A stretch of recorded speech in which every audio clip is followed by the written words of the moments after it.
Ladies and gentlemen, it is, let's see, it is 7:43. I've been in the air probably 2 minutes. I started setting up at 7:34. So that means from the time I got out of the aircraft at the LZ to set up the chute and all that, I'd probably be in the air in 8 minutes max. And that's the advantage of taking off from a grass field.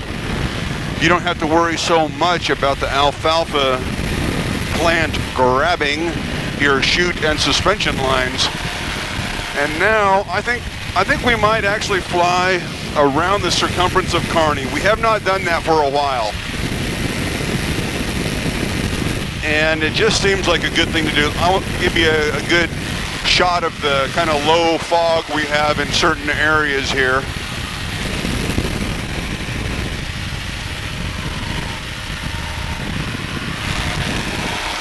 I don't know if I'm getting you a good shot or not. That's a disadvantage of having a little GoPro screen that is about a foot and a half above your head. Oh, anyway, let's see, what's our altitude here? 480. We'll gain a little more altitude going over the interstate. Have several nice flat areas to land right here, should we need them. 510 feet, that's plenty high enough. Okay, part of today's topic is going to be RC vehicles, remote controlled vehicles. I have a very good friend by the name of Russ, not Russell. May you be helped if you ever call him Russell. He is, let's just say, mildly into the hobby. I would call it a sport for him. I would call it a RC sport. My friend Russ, he can do many things, but there's one thing he's incapable of doing, and that is doing anything half-hearted. He is not able to do that. He cannot do anything half-hearted, which is a good thing. In most cases, his wife might say. But let's see. Let me figure this out before I get talking too much. We want to fly over stuff we can land on. Okay, have a good chart, a good course charted. I was down in Texas, I don't know, 10, 12 days ago, and we operated some RC crawlers. Crawlers as in, climbing over rocks, other obstacles, rough terrain. And he has some pretty sweet rides. So I thought, well, let me just buy me one of those. Well, it's not that simple, ladies and gentlemen, because buying the body, frame, chassis, whatever, just out of the, the generic package, that's where my friend Russ begins his adventure. I think that I'm right in this. Russ, you'll have to correct me in the comments if I'm wrong.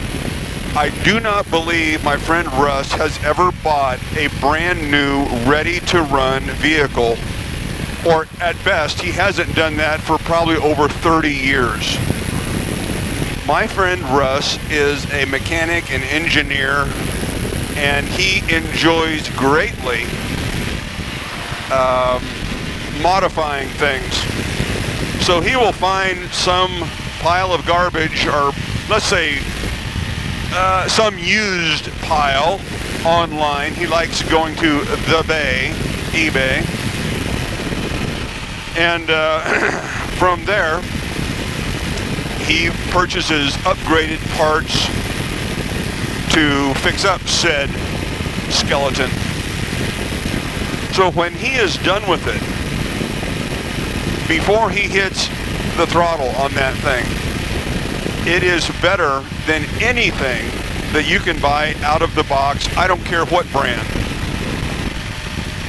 He does kind of lean towards Traxxas. There are a lot of upgradable parts made for that brand of vehicle. And I'm giving serious consideration to purchasing a vehicle and then having him build it up for me. In other words, turn it into a monster. I think some of the first things he gets rid of are the motors, the servos, the tires, the bumpers. Gain a little more altitude here for safety.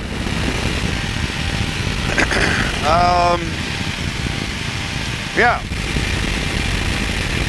He turns that thing, whether it be a racer or a crawler or whatever, he turns it into a beast that the original engineers never dreamt of.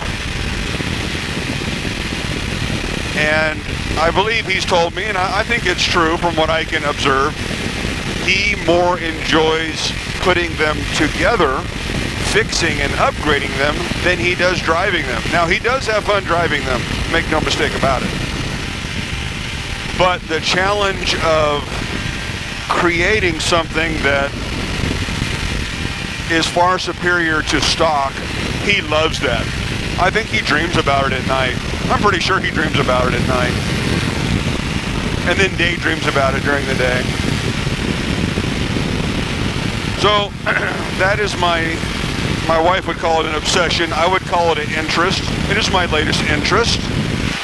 Oh, look at that. See that fog down there in that field? That's pretty. We can lose some altitude now that we're over the trees and other things that we can't land on. We do have an airport not far off here. However, all of the planes coming on final or doing pattern work, they are much higher than us. We are at 590 feet right now. And at this distance away from the airport, they will be a minimum of 1,000 feet up. However, we keep our head on a swivel and we look around and our radio's on, we're listening. So, RC cars. Yeah, now, something I have pondered, instead of dumping a significant amount of cash into this project right away, one can also go with a cheaper brand or a smaller vehicle and mess with it around the house and home and see if it's something that you really like before investing. That's the correcter term, I believe you would say, before investing in a more expensive vehicle. But they have come a long way. Russ and I are the same age. He's, I believe, 6 months older than me, whichever is grammatically correct. And though I have experience with remote controlled cars, it holds no candle to Russ's experience. And it's fun having a friend who can answer all your questions. And if he's listening to this, he took a laugh right there because he is probably so sick and tired of all my questions. Oh, what a beautiful morning. Are you guys getting this? I don't think you are getting this as you're watching on your phone or sitting in front of your computer. There is no way you can understand the beauty of this. Let's just take a quick turn and I'll show you the Platte River. There's the Platte. They tell us that Platte used to extend, let's see if I can point. They say it used to extend all the way into town, close to where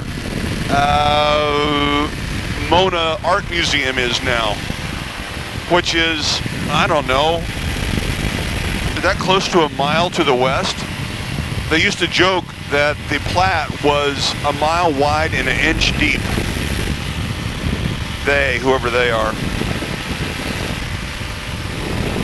This is the Platte River Valley, and if you look on this on a topographic map or a GPS map, this whole area that I'm flying over is a fertile green patch along Interstate 80 that is almost unmatched anywhere in the country.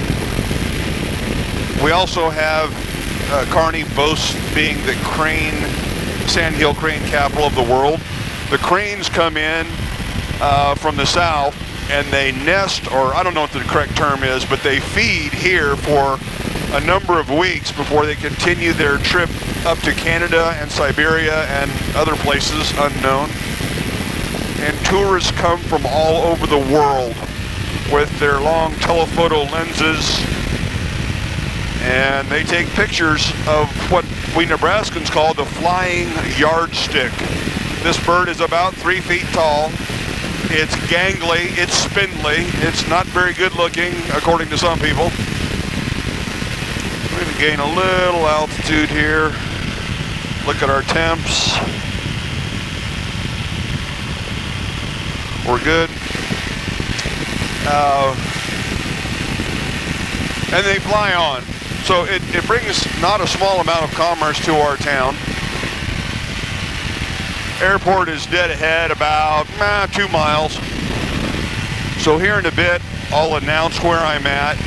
Again, I'm so low right now that I am not impeding any fixed aircraft